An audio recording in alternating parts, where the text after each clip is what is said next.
Parasite के ऊपर बनी है जो कानों के जरिए इंसानों के शरीर में घुसकर उनके शरीर को अपना घर बना लेता है। मूवी का नाम है पैरासाइट। तो मूवी की शुरुआत में हम समुद्र में बहुत सारे अजीबोगरीब क्रिएचर्स को देखते हैं जो धीरे धीरे शहर की तरफ बढ़ रहे थे। इसके बाद हमें एक कपल को सोते हुए दिखाया जाता है जब भी उनमें से एक पैरासाइट रेंगते हुए उस आदमी के कानों में घुस जाता है, जिससे वो दर्द से एकदम चिल्लाने लगता है। मगर कुछ देर बाद वो एकदम नॉर्मल होकर चुप हो जाता है। अगले सीन में हम मूवी के मेन कैरेक्टर को देखते हैं जिसका नाम है सिंची, जो अपने कानों में ईयरफोन लगाकर मस्त गाने सुनते हुए सो रहा था। तभी अचानक से एक वैसा ही पैरासाइट उसके पास आकर उसके कानों में घुसने की कोशिश करता है, लेकिन ईयरफोन लगे होने की वजह से वो उसके कानों में नहीं घुस पाता। फिर वो पैरासाइट उसकी नाक के जरिए उसके शरीर में घुसने की कोशिश करता है, लेकिन सिंची जग जाता है और डर के मारे वो उसे दूर फेंक देता है। वो उस पैरासाइट को बुक से मारने की कोशिश करता है, लेकिन मरना तो छोड़ो, उल्टा वो पैरासाइट उसके हाथों को काट कर उसके हाथों में घुस जाता है। सिंची एकदम घबरा जाता है और उस पैरासाइट को अपनी बॉडी के अंदर घुसने से रोकने के लिए वो एक केबल से अपने हाथ को कस के बांध लेता है। उसकी आवाज सुनकर उसकी माँ उसके कमरे में आती है और पूछती है कि क्या हुआ बेटे, तुम ठीक तो हो? सिंची उनसे कहता है कि मॉम, मेरे हाथ में एक सांप घुस गया है। उसकी माँ उसके हाथ को चेक करती है, लेकिन उन्हें कुछ भी नहीं दिखता। अगले दिन सुबह ब्रेकफास्ट करते टाइम सिंची अपनी मॉम से कहता है कि मुझे मेरे हाथ में कुछ अजीब सा फील हो रहा है। उसकी माँ कहती है कि बेटा, शायद रात को तुम्हारी नींद ढंग से पूरी नहीं हुई, इसलिए तुम्हें ऐसा लग रहा है। अगले सीन में हमें वो पहले वाला आदमी दिखाया जाता है जिसके कानों में वो क्रिएचर घुस गया था। वो आदमी अपनी वाइफ के पास जाता है और उसे बहुत अजीब तरह से घूरने लगता है। अचानक से वो अपना मुंह खोलता है और उसका मुंह अजीब से क्रिएचर की तरह, किसी डरावने फूल की तरह दिखने लगता है। उसके मुंह के अंदर कई सारे आंखें थी। उसकी वाइफ जब तक कुछ समझती, जब तक वो आदमी उसे खा जाता है। इसके बाद हम सिंची को स्कूल जाते हुए देखते हैं, जहाँ उसकी दोस्त हमेशा की तरह उसके साथ जा रही होती है, लेकिन यहाँ उसकी दोस्त सतोमी सिंची के बिहेवियर में काफी बदलाव नोटिस करती है। क्लास में भी सिंची के साथ बहुत ही अजीब चीजें होती हैं। जैसे वो अपनी नीचे गिरी हुई इरेजर को उठाने जाता है तो अचानक से उसका हाथ बड़ा होकर उस इरेजर को उठा लेता है, और इतना ही नहीं, गेम खेलते वक्त वो काफी दूर से ही बास्केटबॉल डाल देता है। इन सब इंसिडेंट के बाद सिंची काफी हैरान हो जाता है। घर जाकर वो इसके बारे में इंटरनेट पर सर्च करता है। जब भी वो अपने हाथों पर एक आंख देखता है, लेकिन वो आंख एकदम से गायब हो जाती है। वो एक ब्लेड से अपने हाथ को काटने की सोचता है, मगर तभी उसका राइट हैंड एक बहुत ही अजीब तरह से डरावने से क्रिएचर में बदल जाता है। सिंची की डर के मारे एकदम हालत खराब हो जाती है, मगर फिर उसका हाथ एक क्यूट से एक आंख वाले क्रिएचर में बदल जाता है। सिंची उससे पूछता है कि तुम क्या हो? तब वो क्रिएचर भी उसी की बात को दोहराने लगता है। यहाँ हमें पता चलता है कि उस क्रिएचर को इंसानों की भाषा नहीं आती। अब वो क्रिएचर सिंची के लैपटॉप में और उसकी बुक को पढ़कर इंसानों के तौर तरीके सीखने लगता है। यहाँ एक बात मुझे समझ नहीं आई कि उस क्रिएचर को बुक पढ़ना और लैपटॉप चलाना कैसे आया। खैर, फैंटेसी मूवी में अगर लॉजिक को ढूंढेंगे तो मूवी का मजा खराब हो जाएगा। अब हमें यहाँ पता चलता है कि उस पैरासाइट का मकसद सिंची की बॉडी में घुसकर उसके ब्रेन पर कब्जा करना था, ताकि वो उसकी बॉडी को कंट्रोल कर सके। लेकिन ईयरफोन लगे होने की वजह से वो उसके शरीर में नहीं घुस पाता, और जब वो उसके हाथ में भी घुसता है तब सिंची केबल से अपना हाथ बांध लेता है, इसलिए वो क्रिएचर उसके शरीर में नहीं घुस पाया और सिर्फ उसके हाथ पर ही अपना कब्जा करके कंट्रोल कर पाया। अब सिंची क्रिएचर से कहता है कि मैं तुम्हें काट कर अलग कर दूंगा। यहाँ वो क्रिएचर कहता है कि ऐसे मैं तो मर जाऊंगा, लेकिन तुम भी अपना हाथ खो दोगे। वो क्रिएचर सिंची को अपना नाम मिगी बताता है और सिंची को बताता है कि वो उसे कोई भी नुकसान नहीं पहुंचाएगा, क्योंकि उसे उसी की बॉडी में रहना है। आगे हम देखते हैं कि मिगी अब इंसानों की तरह बोलना सीख गया है, लेकिन वो सिंची के जरिए इंसानों और इंसानों की दुनिया के बारे में और भी जानने की कोशिश करता है। मिगी सिंची के स्कूल में हो रहे मार्शल आर्ट को सिर्फ देखकर ही सीख लेता है। अब धीरे धीरे सिंची और मिगी के बीच में कनेक्शन बन जाता है। दोनों एक दूसरे के साथ घुल मिल जाते हैं, एक दूसरे के अच्छे दोस्त बन जाते हैं। दूसरी तरफ हम देखते हैं कि इस शहर में जिन जिन लोगों के शरीर में पैरासाइट घुस गए थे, वो अजीब तरह के क्रिएचर में बदलकर अपना आतंक फैला रहे थे। वो क्रिएचर बाकी नॉर्मल लोगों को खाने लगते हैं।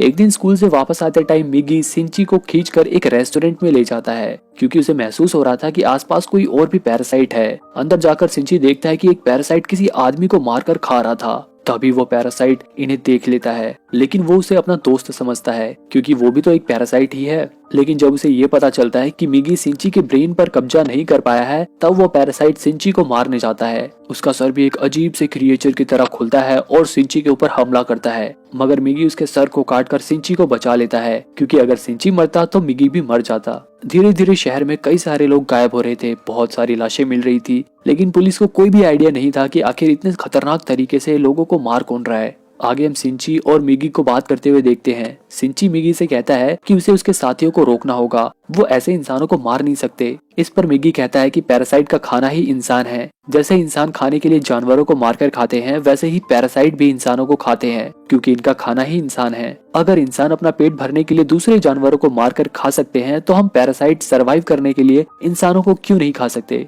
इसमें तो कुछ गलत नहीं है। अब आपको पैरासाइट की ये बात कैसी लगी, मुझे कमेंट में जरूर बताना। अगले दिन स्कूल में मीटिंग के दौरान मिगी को उसके आसपास एक और पैरासाइट होने का एहसास होता है, और ये पैरासाइट और कोई नहीं बल्कि उनकी नई टीचर तामिया होती है। वो भी सिंची को पहचान जाती है क्योंकि उसके भी शरीर में एक पैरासाइट था। स्कूल के बाद सिंची उनसे मिलने जाता है, जहाँ वो उससे कहती है कि मुझसे डरने की कोई जरूरत नहीं है, मैं बस यहाँ पर इंसानों के रहन सहन के ऊपर स्टडी कर रही हूँ। इसके बाद वो उसे दो और लोगों से मिलवाती है जिनके अंदर पैरासाइट थे, जिनमें से एक स्कूल का स्टूडेंट था जिसका नाम सिमादा था, और दूसरा एक पुलिस ऑफिसर था जिसका नाम मिस्टर ए है। वो सिंची को बताते हैं कि ये लोग एक नेटवर्क बनाकर इंसानों पर स्टडी कर रहे हैं। वो एक्सपेरिमेंट के तौर पर मिस्टर ए के बच्चे की माँ बनने वाली है। वो बताती है कि उन दोनों के पैरासाइट होने के बावजूद उनका बच्चा एकदम नॉर्मल इंसान है। अगर वो चाहे तो यहाँ इंसान बनकर छुप कर रह सकते हैं, बस उन्हें जिंदा रहने के लिए इंसानों को खाना होगा। वो मिगी को भी अपने नेटवर्क में शामिल होने को कहती है, लेकिन मिगी इनकार कर देता है। वहाँ से जाते टाइम मिगी सिंची को मिस्टर ए से थोड़ा अलर्ट रहने को कहता है, क्योंकि मिस्टर ए को ये पता चल गया था कि रेस्टोरेंट में जो पैरासाइट था उसे इन्हीं लोगों ने मारा था। एक दिन स्कूल से आते टाइम सिंची मिस्टर ए से टकराता है। मिगी सिंची को उससे बिना नजरें मिलाए चुपचाप वहाँ से चलने को कहता है, लेकिन मिस्टर ए के इरादे कुछ ठीक नहीं लग रहे थे। तभी अचानक मिस्टर ए का मुंह भी एक क्रिएचर की तरह खुलता है और उनके ऊपर हमला कर देता है। लेकिन मिगी भी कम नहीं था, वो उनसे डटकर सामना करता है। मिगी के इशारे पर सिंची मिस्टर ए के पेट में एक रोड घुसा देता है और मिस्टर ए मारा जाता है, क्योंकि मिस्टर ए को तो ये मालूम नहीं था कि मिगी सिर्फ सिंची के हाथों पर ही कंट्रोल कर पाया है और सिंची का दिमाग अभी भी उसके कंट्रोल में है। अब सिंची घर जाता है और उसे काफी गिल्टी फील हो रहा था क्योंकि उसने खून कर दिया था। लेकिन उधर हम देखते हैं कि मिस्टर ए अभी पूरी तरह से मरा नहीं था। उसके अंदर का पैरासाइट वहां से गुजर रहे एक और इंसान की बॉडी में घुस जाता है, और ये इंसान और कोई नहीं बल्कि सिंची की मॉम थी। कुछ देर बाद मिगी सिंची को फिर से उठाता है और उसे कहता है कि कोई और भी पैरासाइट हमारे पास आ रहा है और ये बहुत ही ज्यादा खतरनाक है। सिंची नीचे जाकर देखता है तो गेट से उसकी माँ अंदर आते हुए दिखाई देती है, जिनकी बॉडी पर अब पैरासाइट ने कब्जा कर लिया था। मिगी सिंची से कहता है कि अब उनके पास और कोई चारा नहीं है, उसे अपनी माँ को मारना ही होगा, नहीं तो वो इन्हें मार डालेगी। लेकिन सिंची ऐसा करने से मना कर देता है। जब भी उसकी माँ का सर भी एक अजीब तरह के क्रिएचर की तरह खुलता है और सिंची के ऊपर हमला कर देता है, जिससे सिंची की छाती में बहुत ही गहरी चोट लगती है। इसके बाद वो यहाँ से चली जाती है। अगले दिन हम देखते हैं कि सिंची एकदम सही सलामत था, जैसे उसे कुछ हुआ ही नहीं था। वो ठीक हुआ क्योंकि मिगी ने अपने सेल से सिंची के हार्ट में हुए छेद को भर दिया था। अब सिंची का सिर्फ एक ही मकसद था, अपनी माँ को ढूंढकर मिस्टर ए के पैरासाइट को खत्म करना। सिंची अपनी माँ को काफी ढूंढता है, लेकिन उनका ठिकाना उसे नहीं मिलता। वो तामिया से भी मिस्टर ए के ठिकाने के बारे में पूछता है, लेकिन तामिया उसे कुछ नहीं बताती। सीन बदलता है और हम देखते हैं कि काफी जांच पड़ताल के बाद पुलिस को रेस्टोरेंट में और मिस्टर ए की बॉडी के पास सिंची के फिंगरप्रिंट मिलते हैं, जिसकी वजह से उन्हें उसके ऊपर शक होता है और वो उसे पूछताछ करने के लिए उसके घर जाते हैं। लेकिन यहाँ उन्हें कोई ठोस सबूत नहीं मिलता, इसलिए वो यहाँ से चले जाते हैं। अब क्योंकि मिगी ने सिंची के दिल को अपने सेल से ठीक किया था, इसलिए सिंची में भी मिगी की पर्सनैलिटी आ गई थी। वो भी उसी की तरह थोड़ा थोड़ा बिहेव करने लगा था। पहले वो हमेशा डरा डरा चुपचाप रहता था, लेकिन अब वो एकदम निडर हो गया था। उसके बिहेवियर में काफी बदलाव आ गया था। वो सभी से काफी एरोगेंटली बिहेव करता था। एक दिन जब वो सतोमी के साथ शॉपिंग कर रहा होता है तो वो रास्ते में मरे हुए कुत्ते को उठाकर डस्टबिन में फेंक देता है। यहाँ फिर से उसके इस इमोशनल लेस बर्ताव को देखकर सतोमी उससे गुस्सा हो जाती है और दोनों के बीच में फिर से लड़ाई हो जाती है। अब सिंची के हार्ट को अपनी सेल से भरने के बाद मिगी कहता है कि उसे हर दिन कम से कम 4 घंटे सोना होगा और ये नींद उसे कभी भी आ सकती है, और अगर इस बीच किसी भी पैरासाइट ने उसके ऊपर हमला किया तो वो उसकी मदद नहीं कर पाएगा और उसे अकेले ही खुद उससे निपटना होगा। उधर तामिया के कहने पर एक पैरासाइट मेयर की बॉडी पर कब्जा कर लेता है ताकि वो इलेक्शन जीतकर पूरे शहर को कंट्रोल कर सके। इसके बाद हम सिंची के स्कूल में उसी लड़की को देखते हैं जिसे तामिया ने सिंची से मिलवाया था। यहाँ सिमादा सिंची पर नजर रखने के लिए उसके स्कूल को ज्वाइन करता है और सबके साथ काफी फ्रेंडली होने का नाटक करता है। एक दिन पेंटिंग क्लास में एक लड़की सिमादा के सर से एक बाल उखाड़ लेती है, लेकिन हैरानी की बात ये थी कि सर से अलग होने के बावजूद वो बाल हिल रहा था जैसे उसमें जान हो, और इस तरह पूरी क्लास को पता चल जाता है कि सिमादा एक मॉन्स्टर है। अब सिमादा अपने असली रूप में आ जाता है और क्लास में मौजूद सभी बच्चों के ऊपर हमला करता है। उसी क्लास में सतोमी भी मौजूद थी। वो वहाँ पड़ी एक एसिड की बोतल को उठाकर उसके ऊपर फेंक देती है। एसिड गिरने पर सिमादा एकदम पागल हो जाता है और वो अपना आपा खोकर सबको एक एक करके मारने लगता है। इन सब के चिल्लाने की आवाज सुनकर सिंची ऊपर आता है और चारों तरफ इतनी सारी लाशें देखकर उसके होश उड़ जाते हैं। वो किसी तरह सातोमी को बचाकर नीचे कूद जाता है। तामिया भी आकर देखती है कि शिमादा एकदम बेकाबू हो गया है और इन पैरासाइट्स का राज सबके सामने खुल ना जाए, इसलिए वो उसे मारने के लिए उसके ऊपर एक एक्सप्लोजिव फेंक देती है।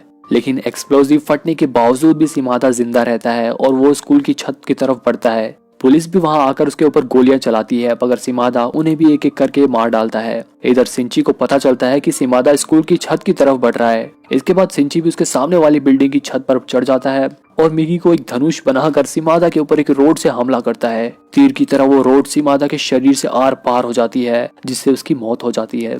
इसके बाद तामिया सिंची से मिलती है और कहती है कि उसे कुछ दिन के लिए अंडरग्राउंड होना पड़ेगा क्योंकि उसकी डिलीवरी का समय नजदीक आ गया है। यहाँ वो जाते जाते मिस्टर ए का एड्रेस सिंची को दे जाती है क्योंकि मिस्टर ए ने उसकी माँ को अपना होस्ट बना लिया था और उस पर कब्जा कर लिया था और अब तामिया भी एक माँ बनने वाली थी, इसलिए वो उसके दुख को, उसके दर्द को समझ सकती थी। अब एड्रेस लेकर सिंची सीधे मिस्टर ए के ठिकाने पर जाता है। वहाँ मिस्टर ए अभी भी उसकी माँ की बॉडी में था। यहाँ अहम मौके पर मिगी को नींद आ जाती है, मगर सोने से पहले वो अपने आप को एक हथियार में बदल देता है। अब यहाँ सिंची और मिस्टर ए के बीच में बहुत ही भयानक लड़ाई होती है। हालांकि मिस्टर ए सिंची के ऊपर भारी पड़ रहा था, मगर किसी तरह थोड़ी देर के लिए सिंची की माँ अपनी बॉडी को कंट्रोल कर लेती है और मौका पाकर सिंची उनका सर धड़ से अलग कर देता है और उन्हें मारकर वो मिस्टर ए के पैरासाइट को भी खत्म कर देता है। दूसरी तरफ हम देखते हैं कि जिस मेयर के शरीर में पैरासाइट ने कब्जा कर लिया था, वो मेयर अब इलेक्शन जीत जाता है और अब वो पूरे शहर को कंट्रोल कर सकता था। जिस डिटेक्टिव ने इस केस की जांच पड़ताल करी थी, उन्हें एक स्पेशल टीम का बुलावा आता है और केस की फाइलें उन्हें देने को कहा जाता है।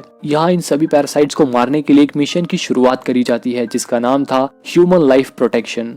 फिर हम तामिया को उस मेयर के साथ देखते हैं जिनके पास एक बहुत ही ज्यादा ताकतवर मिस्टीरियस पैरासाइट था जिसका नाम था गोटो और वो शायद इनका लीडर भी था। मूवी के लास्ट में सिंची सातोमी से मिलने हॉस्पिटल में जाता है और कसम खाता है कि वो शहर में मौजूद एक एक पैरासाइट को मार कर ही दम लेगा। तभी हम दूसरी बिल्डिंग में एक जासूस को देखते हैं जो इनके ऊपर नजर बनाए हुए था। वो इनकी पिक्चर्स क्लिक करता है और यहीं पर ये मूवी खत्म हो जाती है। तो पैरासाइट पार्ट 1 की कहानी में हमें दिखाया गया कि किस तरह सिंची ने अपने दिमाग और मिगी की पावर का इस्तेमाल करके मिस्टर ए के पैरासाइट को खत्म किया। इस मूवी का दूसरा पार्ट भी काफी इंटरेस्टिंग है, जिसे देखने के लिए आप वीडियो को लाइक करके चैनल को सब्सक्राइब कर लो ताकि मैं आपको जल्द से जल्द इसका एक्सप्लेनेशन दे सकूं।